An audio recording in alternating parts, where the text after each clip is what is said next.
Sebelum kita memulai kelas ini, izinkan saya bertanya, apa reaksi Anda jika tiba-tiba Anda diminta untuk menjadi MC atau memberikan kata sambutan, atau tiba-tiba diminta untuk berpidato, atau diminta untuk mendelivery sebuah pelatihan? Ternyata ada dua golongan responnya. Golongan pertama, mereka orang-orang yang suka manggung. Saat mereka ditawari menjadi pembawa acara, berpidato, memberikan sambutan, atau bahkan mendelivery sebuah training, mereka akan sangat senang sekali. Dan golongan kedua adalah golongan yang tiba-tiba jantungnya berdetak kencang, yang tiba-tiba keringat dingin keluar dari seluruh tubuh, yang tiba-tiba pusing, yang tiba-tiba ototnya tegang. Anda termasuk golongan yang mana? Golongan pertama atau golongan kedua? Kalau Anda masuk golongan kedua, jangan khawatir. Ternyata Anda punya banyak teman yang punya gejala yang sama dengan Anda. Orang-orang yang saat diminta untuk berdiri di depan umum, berbicara di depan umum, kemudian tiba-tiba tegang. Bahkan di dalam psikologi ada istilah yang dikenal dengan glossophobiya, yaitu ketakutan yang begitu dalam saat berdiri di depan umum dan kemudian diminta untuk presentasi di depan umum. Bahkan orang-orang yang mengalami glossophobiya, mereka memilih mending saya mati daripada harus berbicara di depan umum. Atau bisa jadi Anda mengalami hal yang sama, mending saya diminta push up 100 kali daripada harus berpidato. Mending saya disuruh lari 50 kilo daripada saya harus berpidato di depan umum. Padahal teman-teman, saat kita bisa menjadi public speaker yang bagus, maka banyak sekali keuntungannya. Dan keuntungan-keuntungan itu tentunya saat ini sudah diterima oleh golongan yang pertama. Jangan khawatir, kalau Anda tertarik dengan benefit-benefit yang dimiliki oleh golongan pertama, maka sebenarnya public speaking itu bisa dilatih. Dan di kesempatan kali inilah kita akan melatih diri kita untuk menjadi public speaker yang baik. Untuk belajar public speaking yang baik ini, teman-teman akan melalui 3 agenda. Agenda yang pertama adalah mengetahui peran kita sebagai seorang public speaker. Saat kita tahu perannya, maka kita tahu bagaimana caranya supaya kita bisa memenuhi peran tersebut. Dan itulah kemudian yang akan menjadi agenda yang kedua. Untuk memenuhi peran tersebut, kita butuh mastering the content. Kita perlu ahli membuat modul pembelajaran yang bagus. Dan agenda kita yang ketiga, supaya kita bisa memenuhi peran tersebut, maka kita perlu juga ahli mendelivery modul kita. Dan itu yang akan menjadi agenda kita yang ketiga, yaitu mastering self. Bagaimana caranya kita menyampaikan materi kita di khalayak umum. Mari kita masuk pada agenda kita yang pertama, yaitu peran sebagai seorang trainer. Sebelum saya membahas peran sebagai seorang trainer, tadi saya sempat menyinggung, saat kita menjadi public speaker yang bagus, maka kita bisa mendapatkan banyak manfaatnya. Apa saja benefit-benefit yang diterima oleh golongan pertama? Golongan yang pandai atau senang tampil. Benefit yang pertama adalah mereka sangat lancar mempresentasikan ide-idenya. Mereka punya konsep, mereka punya pengetahuan, dan mereka punya ide-idenya. Maka yang terjadi berikutnya, orang-orang yang mampu mempresentasikan ide-idenya ini, mereka akan dilihat sebagai orang-orang yang capable. Bisa jadi Anda selama ini dianggap sebagai orang yang tidak capable. Gara-garanya cuma satu, karena Anda tidak bisa mempresentasikan atau menyampaikan ide Anda. Sepele sekali. Saat Anda dianggap sebagai orang yang tidak capable, maka tentu saja karir Anda bakal stuck.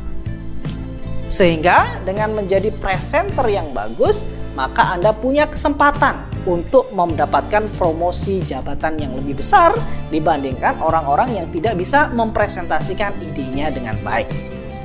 Manfaat kedua, saat Anda bisa mempresentasikan ide Anda, saat Anda bisa mempresentasikan pengetahuan Anda, maka Anda punya kecenderungan dikenal oleh banyak orang.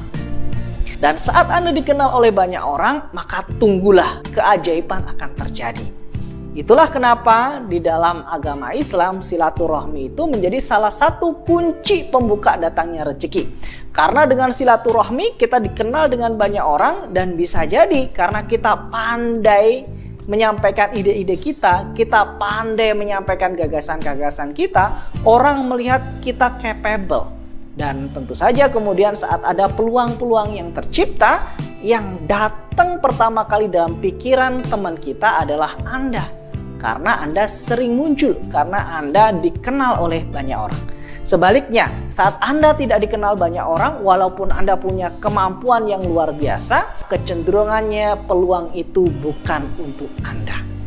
Saat Anda kemudian juga menjadi trainer yang bagus, maka ingatlah, ternyata ada 3 amal yang tidak akan terputus sampai kita meninggal dunia. Yang pertama adalah anak yang soleh, doa anak yang soleh. Dan yang kedua adalah amal jariah. Dan yang ketiga kemudian ilmu yang bermanfaat. Dengan menjadi trainer, maka Anda membagikan ilmu-ilmu yang bermanfaat pada trainee Anda. Dan ini tentu saja akan menjadi amal yang tidak akan pernah terputus walaupun kita meninggal dunia. Di mana saat kita meninggal dunia, kita sangat berharap dikembalikan ke dunia untuk bisa mengerjakan amal-amal yang lain. Dan tentu saja tidak akan mungkin terjadi. Karena teman-teman menjadi trainer, maka teman-teman akan terus mendapatkan amalan ilmu yang bermanfaat saat trainee Anda mengaplikasikan apa yang Anda ajarkan. Lihat, benefitnya luar biasa. Sehingga yuk kita berpindah dari golongan kedua menjadi golongan pertama. Untuk bisa berpindah dari golongan kedua menjadi golongan pertama, kita butuh paham apa saja peran yang perlu kita lakukan supaya kita bisa berpindah. Saat kita mendelivery materi kita di depan kelas, maka sebenarnya kita melakukan proses komunikasi. Dan dalam proses komunikasi itu ada 3 tujuan utama yang perlu dicapai oleh seorang trainer. Tujuan yang pertama adalah pesan tersampaikan. Ini tentu saja tujuan yang sangat mudah untuk dicapai. Selama trainee Anda datang ke kelas, kemudian trainee Anda duduk dan Anda menyampaikan materi dari awal sampai akhir, maka tujuan pertama tercapai. Anda menyampaikan materi Anda. Tujuan menyampaikan materinya tercapai. Namun, Anda juga perlu mencapai tujuan yang kedua, di mana tujuan kedua dari proses komunikasi adalah memahamkan trainee kita, memahamkan peserta didik kita. Dan tentunya ini menjadi sesuatu yang challenging. Anda butuh skill tertentu, Anda butuh keahlian tertentu untuk membuat materi Anda dipahami oleh peserta Anda. Dan tujuan ketiga dari proses training yang kita lakukan adalah merubah perilaku. Tentu saja materi yang kita berikan tujuannya adalah supaya materi tersebut diaplikasikan di tempat kerja. Yang awalnya orang tidak tahu menjadi tahu, yang awalnya orang tidak bisa menjadi bisa. Kemudian saat orang tahu, orang bisa, kemudian dia mempraktekkan di tempat kerja. Dan inilah goal yang paling tinggi dari proses training kita. Tujuan pertama gampang, tujuan kedua agak challenging, tujuan ketiga lebih challenging lagi. Dan saat Anda bisa mencapai 3 tujuan tadi, maka di saat itulah Anda menjadi good trainer. Supaya kita bisa mencapai 3 tujuan besar tadi, maka kita punya 3 peran utama. Peran pertama adalah mempromosikan perubahan perilaku. Tujuannya apa? Tujuannya supaya setelah selesai training, orang kemudian mengaplikasikan. Ingat tujuan besar dari proses komunikasi tadi itu. Orang berubah, yang tidak tahu menjadi tahu, yang tidak bisa menjadi bisa, kemudian dia mengaplikasikan di tempat kerja. Sehingga peran kita yang pertama adalah kita mempromosikan perubahan perilaku. Yang kedua, tujuan kedua dari proses komunikasi adalah supaya orang paham. Sehingga kita perlu merespon kebutuhan belajar trainee kita. Trainee kita atau peserta didik kita pengen belajar apa? Kita perlu mengidentifikasi di awal. Jangan-jangan kita ngasih begitu banyak materi, tapi sebenarnya materi itu tidak dibutuhkan oleh peserta didik kita. Sehingga di awal proses pembelajaran, kita perlu mengidentifikasi Anda butuh belajar apa dan materi pembelajaran yang saya sampaikan sudah tepat atau belum. Kemudian ternyata orang belajar lebih maksimal saat berada dalam kondisi yang nyaman dan senang. Bandingkan saat Anda belajar dengan tekanan dibandingkan dengan saat Anda belajar dengan senang. Maka yang terjadi, Anda belajar lebih banyak. Contohnya apa? Masih ingat waktu teman-teman di SMA? Kemudian guru Anda meminta Anda menghafalkan bahasa-bahasa Latin dari nama-nama tumbuhan, dari nama-nama hewan. Dan apa yang terjadi? Kalau Anda tidak suka, maka Anda akan sangat sulit sekali menghafalkan hal tersebut. Sebaliknya, walaupun kalimatnya lebih panjang, paragrafnya jauh lebih banyak, karena Anda suka, maka Anda mudah untuk menghafalkan. Contohnya, karena Anda suka bernyanyi, maka kemudian Anda menghafalkan lirik-lirik lagunya tanpa disuruh dan bahkan lebih cepat menghafalkannya. Dan disitulah saat kita bisa menciptakan situasi yang nyaman dan menyenangkan untuk belajar, maka peserta didik kita akan cenderung punya pemahaman yang lebih tinggi dibandingkan saat kita kemudian membuat ruang kelas kita menjadi ruang kelas yang menegangkan, mengancam. Pertanyaan berikutnya, bagaimana dong caranya kemudian supaya saya bisa menjadi trainer yang bagus dengan menjalankan 3 peran tadi itu? Maka Anda akan menemukan jawabannya di agenda kita yang kedua, yaitu mastering the contents dan mastering self. Apa itu mastering the content? Mastering the contents adalah cara kita meramu program pembelajaran dari A sampai Z. Sehingga program pelatihan yang kita lakukan itu bisa merespon kebutuhan belajar trainee kita. Kemudian programnya juga menciptakan suasana belajar yang aman dan nyaman. Programnya juga bisa mempromosikan perubahan perilaku. Dan berikutnya, supaya kita bisa memerankan 3 peran tersebut, itu berada dalam keahlian bagaimana kita mendelivery materi kita. Dan disitulah nanti kita akan belajar mastering self, bagaimana caranya kita mempresentasikan program pembelajaran yang sudah kita rencanakan. Kita akan masuk pada agenda yang kedua, yaitu mastering the content.